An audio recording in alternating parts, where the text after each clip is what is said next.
अभी आपको खबर देंगे, दुबई में मौजूद कायद मुस्लिम लीग नून मियां नवाज शरीफ के प्लान में तब्दीली हो गई है। सऊदी अरब का दौरा नहीं करेंगे बल्कि दुबई से 4 जुलाई को लंदन वापस जाएंगे। दुबई में आज आखिरी दिन नवाज शरीफ खुसूसी मुलाकातें तय हैं, जिसके बाद वो लंदन रवाना हो जाएंगे। ज़राए के मुताबिक सलाह मशवरे जारी हैं। इलेक्शन के हतमी ऐलान के साथ ही नवाज शरीफ वतन वापस लौटेंगे। पाकिस्तान वापसी की हतमी तारीखों पर कानूनी मुशावरत जारी है। अगर आपको ये वीडियो पसंद आई है तो हमारे चैनल को सब्सक्राइब करें और बेल आइकॉन पर क्लिक करें।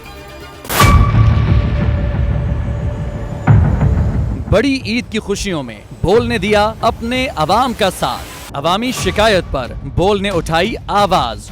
उधर पेशावर में आलाइशों को ठिकाने लगाने के लिए WSSP का खुसूसी ऑपरेशन शुरू हो गया है, जिसमें 3259 एहलकारों समेत 683 गाड़ियां हिस्सा ले रही हैं। बोल की खबर पर इदारों ने भी कसली कमर, लिया एक्शन।